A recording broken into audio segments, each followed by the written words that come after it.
আলহামদুলিল্লাহ, রিয়াদুস সালেহিন থেকে আমরা একটি হাদিস পড়ব, অর্থ করব এবং ব্যাখ্যা শুনব ইনশাআল্লাহ। প্রথমেই হাদিসটি পড়ছি, আমি শুনেন।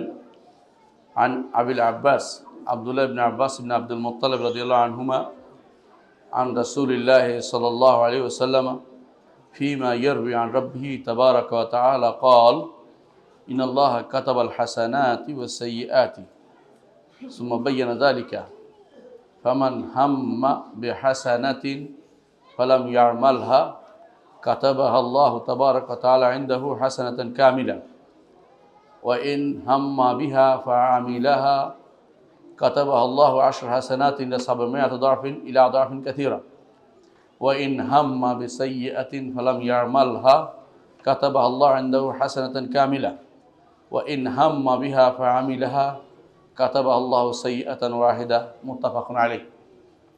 বুখারী মুসলিম বর্ণিত একটি হাদিস। হাদিসটি শোনেন। আবিল আব্বাস আব্দুল্লাহ ইবনে আব্বাস ইবনে আব্দুল মুত্তালিব রাদিয়াল্লাহু আনহু বর্ণিত হাদিস। আবুল আব্বাস ওনার কুনিয়ত, আবুল আব্বাস কুনিয়ত। আব্দুল্লাহ ইবনে আব্বাস এর কুনিয়ত হচ্ছে আবুল আব্বাস, অর্থাৎ বাপের নামে কুনিয়ত নিয়েছেন। সন্তানের আব্বাস নাম আছে এই জন্য, বুঝছেন তো। সন্তানের নামে কুনিয়ত হয়, অমুকের বাপ বলে না, এটা কুনিয়ত বলে, উপনাম। তিনি বলছেন আব্দুল্লাহ ইবনে আব্বাস কে ছিলেন? তাকে বলা হয় হাবরুল উম্মাহ, উম্মতের মধ্যে সবচেয়ে জ্ঞানী ব্যক্তি, হাবরুল উম্মাহ। এবং তাকে উমর রাদিয়াল্লাহু আনহু অল্প বয়সেও তাকে তার এই মজলিসে স্থান দিতেন। কেন? এমন জিনিস তিনি বলতেন যা অন্যরা বলতে পারত না। রাসূলুল্লাহ সাল্লাল্লাহু আলাইহি ওয়াসাল্লাম একদিন উঠে দেখেন যে তার জন্য পানি নিয়ে আসছে ওযু করার জন্য। রাসূল তখন দোয়া করলেন তার জন্য, আল্লাহুম্মা আল্লিমুদ্দিন ও ফাক্কিহুত তাওয়িল, আল্লাহ তাকে দিন শিক্ষা দিন এবং দিনের ফিকহ অর্জন করার তৌফিক দিন। এই জন্য আল্লাহ তাআলা তাকে এত ফিকহ দিয়েছেন। আমরা এখন যদি আব্দুল্লাহ ইবনে আব্বাস থেকে কিছু পাই, সঙ্গে সঙ্গে বলি যে এটা হচ্ছে সহিহ রিওয়ায়াত, আর কথা বলার সুযোগ নাই। এই জন্য আব্দুল্লাহ ইবনে আব্বাস রাদিয়াল্লাহু আনহু রিওয়ায়াতগুলি, বর্ণনাগুলি আমরা সবচেয়ে বেশি গ্রহণ করি, বুঝছেন তো। এবং তিনি মুকসিরিন রুয়াত, যারা বেশি বেশি হাদিস বর্ণনা করতেন, তাদের মধ্যে একজন আব্দুল্লাহ ইবনে আব্বাস রাদিয়াল্লাহু আনহু। তিনি বলছেন যে রাসূলুল্লাহ সাল্লাল্লাহু আলাইহি ওয়াসাল্লাম বর্ণিত, তিনি তার রব থেকে জানাচ্ছেন। অর্থ কি? রাসূল যা বলেন আল্লাহর কাছ থেকে বলেন, এটা হাদিসে কুদসি না, কিন্তু এটা আল্লাহর পক্ষ থেকে বলছেন। রাসূলুল্লাহ সাল্লাল্লাহু আলাইহি ওয়াসাল্লাম নিজের থেকে বলেন নাই, রাসূল যা বলেন আল্লাহর পক্ষ থেকে বলেন। যারা হাদিসে অস্বীকারী তারা এখানে ঠকে যাবে হাদিসে, কারণ কিন্তু তারা তো হাদিসে মানে না, তাদের কি বুঝাবেন? ইবনে আব্বাস বলছে মানে না, কিন্তু ইবনে আব্বাস রাদিয়াল্লাহু আনহু রাসূলুল্লাহ সাল্লাল্লাহু আলাইহি ওয়াসাল্লাম থেকে বর্ণনা করেছেন। কি বলছেন? ইন্নাল্লাহ কাতাবাল হাসানাত ওয়াস সাইয়্যাত, আল্লাহ তাআলা নেক কোনটা বদ কোনটা লিখছেন, ভালো মন্দ আল্লাহ লিখে নিয়েছেন। এটা হচ্ছে তাকদীরের মাসালা, মুকাদ্দার। আপনি ভালো কোনটা করবেন, মন্দ কোনটা করবেন, এটাও লিখিত, বুঝেন কি না? মসজিদে আসবেন যে, এটা লিখিত। আবার কোনো খারাপের দিকে হাত বাড়াচ্ছেন, ওটাও লিখিত।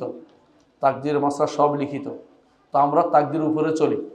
আল্লাহ যে আমরা যা নির্ধারণ করেছে নির্ধারণের উপরে চলতেছি।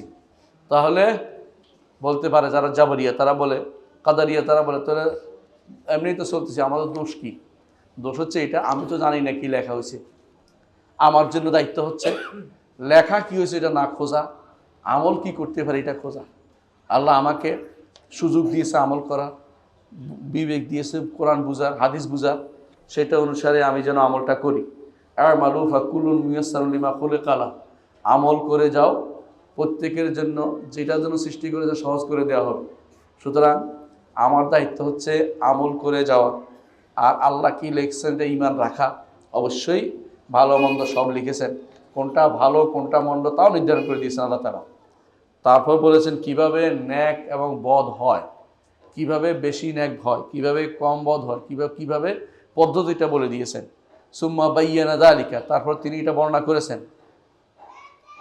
আল্লাহ তাআলা কোথায় বর্ণনা করছেন? এটা কোরআন এবং হাদিসে এগুলি বর্ণনা করে দিয়েছেন। কোন কাজ করলে সওয়াব হবে, কোন কাজ করলে গুনাহ হবে, তা বর্ণনা করে দিয়েছেন, বুঝছেন তো। কাউকে এমনভাবে রেখে দেন নাই যে না বুঝে সে কিছু করে ফেলবে, এমন সুযোগ নাই। আল্লাহ তাআলা হালাল হারাম বুঝিয়ে দিয়েছেন, স্পষ্ট করে দিয়েছেন। সে যদি বলে যে আমি কিছু জানতাম না, চলবে না, কারণ তিনি বর্ণনা করে গেছেন। বুঝে আসছে? ফামান হাম্মা বিহাসানাতিন ফালাম ইয়ামালহা কাতাবা আল্লাহু তাবারাকা ওয়া তাআলা ইনদাহু হাসানাতান কামিলা। কেউ যদি একটা ভালো কাজের নিয়ত করে কিন্তু করে নাই, হাম্মা মানি হাম বলা হয় যে করার জন্য উৎসুক ছিল, কাজটা করতে পারে নাই। যে আমি আজকে যে তকবীর, আমি প্রথম কাতারে সালাত আদায় করব, প্রথম কাতারের সব কি? হ্যাঁ, তকবীরের প্রথম কাতারের সব কি? সবচেয়ে বড় সবের কাজ না? এবং লটারি করতে হলে লটারি করে আসতে বলছে রাসূলুল্লাহ সাল্লাল্লাহু আলাইহি ওয়াসাল্লাম, প্রথম কাতার। এবং আল্লাহ তাআলার রহমত তাদের উপরে, তার ডান দিকে যারা থাকে কাতারে, এগুলি হাদিসে আসছে। এখন একজন যদি করে মনে করে আমি প্রথম কাতারে থাকবো, কিন্তু যাইতে পারে নাই, তারপরেও আল্লাহ তাআলা তার জন্য হাম যে জিরো ছিল যে আমি এটা করবো, ইনশাআল্লাহ করবো, আশাবাদী, তাহলে আল্লাহ তাআলা তার জন্য একটা পূর্ণ সওয়াব লেখেন। যেটা সবটা লিখবেন, কম লিখবেন না, কারণ তার এখানে কোনো কারণে বাধা হয়েছে, হয়তো আসে দেখে যে আরেকজন দখল করে ফেলছে। একদিন আব্দুল্লাহ ইবনে মাসউদ রাদিয়াল্লাহু আনহু মসজিদে আসছেন, মনে করছেন তিনি প্রথম হবে, দেখে তো 4 নম্বর হয়ে গেছেন।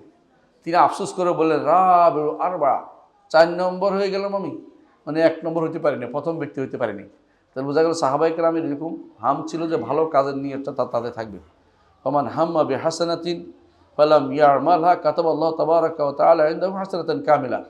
কাজটা করে নাই কিন্তু মনটা আল্লাহ জেনেছেন, অন্তরটা দেখেছেন, সেই হিসেবে আল্লাহ তার জন্য কি লিখেছেন? একটা পূর্ণ সওয়াব লিখেছেন, পূর্ণ হাসানা নেক লিখে রেখেছেন, যে কোনো নেক কাজে, যে কোনো নেক কাজ। ওয়াইন হাম্মা বিহা আমিলাহা, আর যদি এই কাজটা নিয়ত করে বের হয়েছেন, আয়সা দেখি পাইছেন, কাজটা করতে পারছেন, কাতাবা আল্লাহ 10 হাসানাতিন, আল্লাহ তাআলা 10 গুণ লেখেন। মান জা বিল হাসানাতি ফালাহু 10 আমসালিহা, কোরআনে আছে। হ্যাঁ, 10 গুণ বাড়িয়ে লেখেন। ইলা 700 দাফিন, আরও বাড়াইতে বাড়াইতে, যার অন্তরটা আল্লাহ বেশি জানেন যে সে আল্লাহর জন্য মুখলেস ছিল, তাকে আল্লাহ 700 গুণও বাড়িয়ে দেন, 700 গুণ বাড়িয়ে দেন। ইলা আদাফিন কাসীরা, তারপর আরও বেশি বাড়িয়ে দেন। আল্লাহ ইউদাফু লিমান ইয়াশা, কোরআন কারীম আল্লাহ যেটা বলছে, আল্লাহ যাকে ইচ্ছে তাকে বহুগুণ বাড়িয়ে দেন। এই জন্য আল্লাহ তাআলা তার ভালো কাজের নিয়ত করবেন, পারেন আর না পারেন, নিয়তটাকে করবেন, চেষ্টা করবেন করতে। যদি নাও পারেন আপনার লাভ আছে, নাও পারেন আপনার লাভ আছে। আর যদি করতে পারেন, এটা বহুগুণ বর্ধিত হয়ে যাবে, কারণ পুরো সময়টা আপনার সওয়াবের মধ্যে কাটতেছে, কাজটা করার মধ্যে করতেছে, যাচ্ছেছি করবো, নিয়তের মধ্যে আপনি সওয়াব পাবেন। তবে এমনটা করবেন না ইচ্ছা করে নিয়ত করছেন মন থেকে, এটা তো আল্লাহ তাআলা সবই বুঝেন, যে শুধু নিয়ত করছি যাব না, করব না, এটা তাহলে তো নিয়তটা আপনার মনের মধ্যে অন্তর থেকে আসলো না, এটা হচ্ছে আপনার প্রবঞ্চনা, হল আত্মপ্রবঞ্চনা, করা যাবে না। এরপর রাসূলুল্লাহ সাল্লাল্লাহু আলাইহি ওয়াসাল্লাম বলেছেন, ওয়াইন হাম্মা বিসাইয়্যাতিন ফালাম ইয়ামালহা কাতাবাল্লাহু ইনদাহু হাসানাতান কামিলা। আর আল্লাহ তাআলা যেহেতু বান্দার উপর দয়াশীল, কেউ যে একটা গুনার কাম করার নিয়ত করছে, নিয়ত না মানে মনে করছে যে করবে, কিন্তু করে নাই, তাহলে পূর্ণ একটা সওয়াব লিখবে। উল্টা মানে হামটা, মানে যে এই যে আপনার ইচ্ছা ছিল মনের ভিতরে যে জাগছে, এটা বাড়তি। হামের পার্থক্য হয়েছে, একটা হচ্ছে কি সমানে তালে আছে, যে আমি করব কি করব না করবো না, এখন ইচ্ছা বাড়ছে একটু, এটা হলো হাম। আর একদম দৃঢ় প্রতিজ্ঞ ছিল নিয়ত, বুঝছেন তো? নিয়ত করলে কিন্তু গুনাহটা হয়ে যাবে। কেউ যে হাম করছে যে আমি কাজটা করলে তো ভালোই হয়, হ্যাঁ, অথবা কাজটা আমি করব, হারাম কাজের একটা নিয়ত মনে মনে হাম আসছে, চিন্তা আসছে, মনে জাগ্রত হয়েছে, মানে একটু বাড়ে গেছে, সাবধান, মাঝামাঝি ইচ্ছা হচ্ছে একটু বাড়ছে, ইচ্ছা তো এদিক সেদিক দুই হয়, একটু বাড়ছে কিন্তু করে নাই, আল্লাহ নেক হিসেবে লিখবেন। যদি খারাপের দিকে যাচ্ছিল আবার ফিরে গেছে, আলহামদুলিল্লাহ, আল্লাহ তাকে সওয়াব হিসেবে লিখবেন। ওয়াইন হাম্মা বিহা, আর যদি এটা হাম করছে, অর্থাৎ এটাকে বেশি বাড়তি প্রাধান্যপ্রাপ্ত হিসাবে নিচে অংশটা, বা আমিলাহা, কাজটা করেও ফেলছে, কাতাবাহু আল্লাহু সাইয়্যাতান ওয়াহিদা, আল্লাহ তখন একটি গুনাহ লেখে। এটা বান্দার প্রতি দয়া, বান্দার প্রতি দয়া। খেয়াল করেছেন, যেখানে একটা নিয়ত করছে ভালো কাজের, একটা সাধারণ নিয়ত করছে, পূর্ণ নিয়ত না, যে ভালো কাজের একটা সাধারণ ইচ্ছা আসছে অন্তরে, এইটা যখন করবে তখন সে এটা নিয়ত করার কারণ না করলেও সওয়াব পাচ্ছে। আর এটা করলে 10 গুণ 700 গুণ আরও 10 টুকু একটু করতেছে বা দিচ্ছে। আর এর বিপরীতে বান্দা তো গুনাহ করবেই, গুনার অন্তরের ভিতরে একটু ধারণা আসছে করলে কেমন হয় ইত্যাদি, মনের মধ্যে একটু করার আগ্রহ জাগছে, এই অবস্থা করে নাই, হ্যাঁ, সে সেটা ছেড়ে দিছে, আল্লাহ তার জন্য একটা সওয়াব লেখেন। আর যদি কোনো করে ফেলে, ওই 700 গুণ গুনাহ নয়, গুনাহটা হচ্ছে কম, মানে একটা গুনাহ লিখছে, কারণ বান্দার প্রতি তিনি দয়াশীল এই জন্য, কারণ তো রহমান ও রাহিম, গফুর ও গফফার। এই জন্য দুনিয়ার বুকে মানুষ যদি আল্লাহর দিকে ফিরে আসে, আল্লাহ তাকে আরও বেশি তাড়াতাড়ি তাকে তিনি আগলে নেন যে আমার বান্দা আমার দিকে ফিরে আসছে, আমার দিকে বান্দা আমার দিকে ফিরে আসছে। রাসূলুল্লাহ সাল্লাল্লাহু আলাইহি ওয়াসাল্লাম হাদিসটির কথা স্মরণ করুন, তিনি বলেছেন, মান তাকাদ্দামা ইলাইয়া যিরাআন তাকাদ্দামতু ইলাইহি বা'ন, যে কেউ আমার কাছে শিবরান তাকাদ্দামে যিরাআন, কেউ যদি আমার কাছে 1 বিঘত আসে আমি তার দিকে 1 হাত আসি, কেউ 1 হাত আসে তার দিকে আমি 1 বেড় আসি। বেড় মানে এমনি বলে, দুই দিকে বেড় বলে না, 1 বেড়, এর দূর আসি। আর কেউ যদি আমার কাছে বেড় বুঝাচ্ছি, এটা আল্লাহ আসার কথা বুঝাচ্ছি না, আবার এটা মনে করেন না, মানে বেড় বুঝাচ্ছি, বেড় এটার নাম বেড়। আর হাদিসে আসছে যে 1 বার আসে। আর কেউ যদি আমার কাছে হেঁটে আসে আমি তার দিকে দ্রুত আসি। এটা তো হাদিস। এর দ্বারা কী আশা বুঝেছে? আপনি আল্লাহর কাছে কেমনে যান? আল্লাহর দিকে কেমনে যান? আমল করে যান।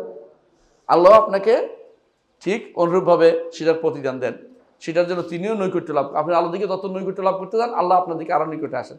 আপনি যতই বেশি সালাতের সেজদার মধ্যে আপনি আল্লাহর কাছে নৈকট্য লাভের জন্য কান্নাকাটি করবেন, আল্লাহ দেখবেন যে বান্দাকে তিনি তার নৈকট্য দিয়েই দিচ্ছেন।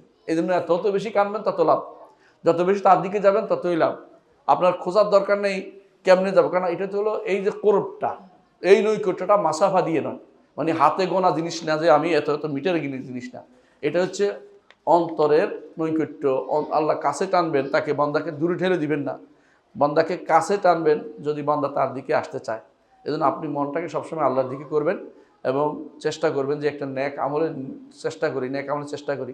ন্যাক আমল কিন্তু অনেক আছে, অনেক সময় আপনার দ্বারা আরেকজন উপকৃত হয়, বুঝলেন কি না?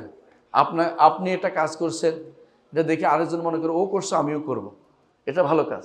আপনি যদি কোনো ধরেন তাহাজ্জুদ পড়েন, কেউ আপনি জানাতে চান না, একজন দেখে কিন্তু সেও মনে করবে যে তাহাজ্জুদ পড়া দরকার, লোকটা পড়ছে। আপনি যদি কোনো কোরআন তেলাওয়াত করতেছেন, আমাদের মসজিদগুলোর সমস্যা হচ্ছে আমরা মসজিদে কোরআন তেলাওয়াত রাখি, কেউ তো পড়তে চায় না। আমি কুষ্টিয়া মসজিদ আমার দেখছেন আপনারা, মাশাআল্লাহ সবচেয়ে সুন্দর মসজিদ এলাকার। তো যে মসজিদ আমি করেছি, দাওয়া সেন্টার করেছি, আপনাদের এখানে যদি সুযোগ হয় ইনশাআল্লাহ সেরকমই করব। কিন্তু এইখানে যদি আপনি মসজিদ কোরআন শরীফ রাখি, অনেকে পড়তে চায় না, কি অনেকে আসা আগে নামাজটা পড়ে কেমন দৌড় দিবে তা করে। কিন্তু আপনি যদি কোনো একজন কোরআন তেলাওয়াত করতে বসেন, আরেকজন দেখা দেখি বসবে। আরব দেশে আজানের পরে আপনি দেখবেন মসজিদে মসজিদে সবাই কি করে? কোরআন তেলাওয়াত করে, সুবহানাল্লাহ, একামত পর্যন্ত কোরআন তেলাওয়াত করে। আর আপনি গুনতে থাকেন 1 মিনিট আর 1 সেকেন্ড বাকি আছে, ইমাম সাহেব আসলো না, হ্যাঁ কেন আসলো না, কেন আসলো, শুরু হয়ে গেছে। না, এটা তো এত ঘড়ি কাটার জিনিস রসুলের যুগও ছিল না রে ভাই, ঘড়ি কাটা ছিল না। রসুল কখনো দেরিও করতেন, কখনো কাছেও করতেন। কিন্তু হ্যাঁ, একটা নিয়ম বানিয়ে নেওয়া হচ্ছে সুন্দরের জন্য, এটা আমরা রাজি আছি, অসুবিধা নাই। কিন্তু একেবারে 1 মিনিট 2 মিনিটের জন্য মারামারি লাগিয়ে দিবেন না, দয়া করে, এটা ঠিক না, নিয়মের ভিতরে পড়ে না এটা। তো আমাদের যেটা হচ্ছে এই সময়টা আপনি কাজে লাগাতে পারেন সুন্দর। কি এই সময়টা আজানের একামতের মাঝখানে কি কাজ? ইস্তেগফার করা, বেশি বেশি ক্ষমা প্রার্থনা করা আল্লাহর কাছে, আজানের একামতের মাঝখানে দোয়া করা, আজানের একামতের মধ্যে কোরআন তিলাওয়াত করা। আজান এবং একামতের মাঝখানে দোয়া করলে কি হয়? দোয়া কবুল হয়, হাদিসে আছে। এই সময় দোয়া না করে নামাজের পরে দোয়া করতে দাঁড়িয়েছে আমরা, ওই সময় দোয়াটা করে নেই, নামাজের পরে জিকিরগুলি করব, তাহলে এটা শরীয়তের মোতাবেক হবে। আর আমরা কি করি? ওই সময় দোয়া করে নামাজের পরে এসে দোয়া করতে দাঁড়িয়ে যায়। আপনি দোয়া করার জায়গাটা শিখবেন, শিখতে হবে শরীয়ত কোথায় দিছে, আপনি আমি কোথায় নিয়ে গেছি। এই জন্য মোট কথা এটাই বলতে চাচ্ছি, এটা ন্যাক আমল করে যান, ন্যাক আমল নিয়ত করেন, ন্যাক আমলের উদ্দেশ্য সাথে রাখেন, যেটা ভালো কাজ করবেন, ভালো কাজটা আমি নিজে করব, পরিবারকে শিখাবো। একটা ঘটনা বলি, শেষ করব। আরব দেশে এক বৃদ্ধ বাবা তার শহরে আসছে, শহরে থাকতো। তো কী জন্য শহরে থাকতো এটা শুধু তিনি জানতেন না, তার বাপে তার ছেলে জানেন, তার কেউ জানে না। তিনি গ্রামে থাকতে পারতেন, গ্রামে তার ভালো জায়গা সব কিছু, শহরে থাকতেন। ওই নাতিরে বলছে, তুই তো আমার নাতি, তো আমাকে তুমি, আমি রাস্তা চিনি না, রাস্তা ভুলে যাই, হ্যাঁ আমি কোন দিকে কোন দিকে চলে যাই, তো যদি কোনো রাস্তা হারিয়ে যায়, তুমি একটা কাজ করবে, সবসময় আমাকে মসজিদে নিয়ে যাবে। তো ওই নাতি মনে করছে এটা তো বিশাল সওয়াবের কাজ করতেছি, ভালো কাজ করি, দাদারে নিয়ে যাচ্ছি। দাদারে নিয়ে গেলে নিজেও নামাজ পড়তে হইতো, বুঝলেন এই কথাটা? ঘরে থাকলে তার নামাজ কেউ দেখতেছে না। এখন নিজে যাইয়া নিজের নামাজ পড়ছে, দাদা নামাজ পড়ছে। এখন 1 বছর পরে দাদা মরে গেছে। এখন একদিন ছেলে বলতেছে বাবারে, আমার দাদা এসে 1টা বছর রাস্তা না চিনে কেমনে কেমনে মসজিদে আসলো গেল, আমি তাদেরকে নিয়ে আসলাম, আহের এই রাস্তা চিনে না, বুড়ো হয়ে গেছে, একটা রোগ আছে, এটা রাস্তা না চিনার রোগ। তো বলতেছে তোর বাপে, তোর দাদার এই রোগ ছিল না, তোর দাদার উদ্দেশ্য ছিল তোর নামাজি বানানো। তুই কেমনে যাইবি না যাবি তোর সাথে নিয়ে গেছে, এই জন্য তোর যদি নামাজে চল, তুই তো কবি যে আমার অনেক বন্ধু বান্ধব আছে, তুই এমন এক জায়গায় তোর হাত দিছে না, আমার নাম মসজিদে নিবে কে? কারণ তুই তার দাদা মসজিদ ধরে মসজিদে নিশ্চয় আনছস, নামাজও পড়ছস, এরপর তুই এখন নামাজ ছাড়স না, বোঝা গেল তোর দাদার উদ্দেশ্য সফল হয়েছে। আমি কি বুঝাতে পারছি কথাটা? আপনারা যখন মসজিদে আসবেন নিয়তটা কেমনে করে বুঝাইতে পারছি, নিয়ে আসবেন নাতিগুলো রেখে, আমি কেমনে যাই না যাই, কেউ কুত্তা কামড়ায় কিনা আমার পথে, তুই আমার সাথে একটা লাঠি নিয়ে দৌড়াইতে পারবি, দেখবেন যে বহুত ভালো কাজে লাগবে এটা। মানে এটা ভালো বুদ্ধি করে আপনারা অনেক টেকনিক করে আজকাল ছেলেপুলের দিনের দিকে আনতে হবে, কারণ ছেলেপুলে যেভাবে দুনিয়াদার হয়ে গেছে, দিনের দিকে আনা খুব কঠিন হয়ে যাচ্ছে। আল্লাহ আমাদের বুঝাতে হবে। সুবহানাকাল্লাহু ওয়া বিহামদিকা আশহাদু আল্লা ইলাহা ইল্লা আনতা আস্তাগফিরুকা ওয়া আতুবু ইলাইক। আসসালামু আলাইকুম ওয়া রাহমাতুল্লাহি ওয়া বারাকাতুহু।